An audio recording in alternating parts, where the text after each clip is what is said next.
Sourav real এস্টেটে আপনাদের স্বাগত। আমি আপনাদের বন্ধু শৈবাল। আজকে আবার একটি সত্য ঘটনা নিয়ে আপনাদের সামনে উপস্থিত হয়েছি। আজ আমি শোনাতে চলেছি বহুদিন আগে আমার এক নিকট আত্মীয়ের সাথে ঘটে যাওয়া এক অদ্ভুত এবং ভৌতিক ঘটনা।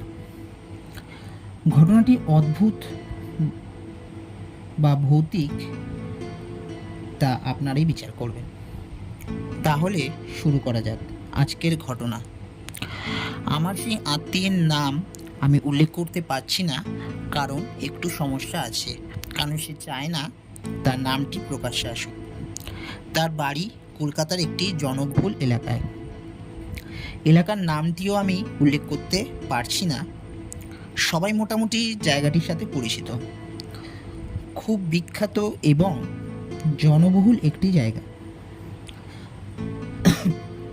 আমার সেই নিকট আত্মীয়ের যখন খুব ছোট তখন তার বাবা মারা যান এবং আমার সেই আত্মীয় তাতে খুব শোকাহত হয়ে পড়ে, কারণ তার বাবাকে সে খুব ভালোবাসতো, তার বাবাও তাকে খুব ভালোবাসতো। আর তাছাড়া বাবা মা সবারই খুব কাছের হয়। তো বাবার মৃত্যুটা আমার আত্মীয়ের কাছে খুব কষ্টের ছিল। ঘটনা সূত্রপাত হয় তার ঠিক 15 বছর পর, অর্থাৎ তার বাবা মারা যাবার 15 বছর পর। সময়টা ছিল 2005 সালে ঘটনা, কিন্তু সূত্রপাত হয় 2020 সালে। তখন আমার সেই আত্মীয়ের বয়স 23 বছর। ওর বিয়ের পর ওর একটি কন্যা সন্তানও হয়। সেই বাচ্চাটির বয়স যখন 3 মাস, তখন থেকেই অদ্ভুত অদ্ভুত ঘটনা ঘটতে আরম্ভ করে। বাচ্চাটি যেন কারোর সাথে একা একাই খেলা করতে, হাসতো। 3 মাসের বাচ্চা যথারীতি একা একাই খেলে, কিন্তু ওই বাচ্চাটি যত বড় হতে থাকে ততই অদ্ভুত ঘটনা বাড়তে থাকে। সে যখন কথা বলতে শেখে তখন সে বলতে শুরু করে তার দাদুর নাম।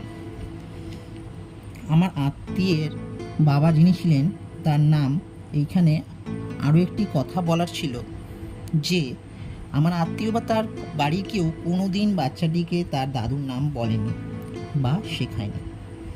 একটি হঠাৎ করে বাচ্চাটি একলা ঘরে বসে বসে খেলতে খেলতে কারোর সঙ্গে যেন কথা বলছিল, সেটা বাড়ির লোকেরা খেয়াল করে। যখন বাচ্চাটিকে জিজ্ঞাসা করা হয়, সে বলে সেটা তার দাদুর সাথে কথা বলছে। এবং এটা একদিনের ঘটনা নয়, বহুবার এটা ঘটতে থাকে। তারপর বাড়ির লোকদের মধ্যে একটা ভীতির সৃষ্টি হয়। তারা বাচ্চাটিকে নিয়ে একজন বড় তান্ত্রিকের কাছে যায় এবং তারা তারপর যা শোনে তাতে তারা স্তম্ভিত হয়ে যায়। তান্ত্রিক বলেন যে বাচ্চাটির যে দাদু, মানে আমার আত্মীয়ের বাবা, তিনি ওই বাচ্চাটির মানে নিজের নাতনির চারপাশে সবসময় উপস্থিত থাকেন, বিশেষ করে যখন বাচ্চাটি একা থাকে।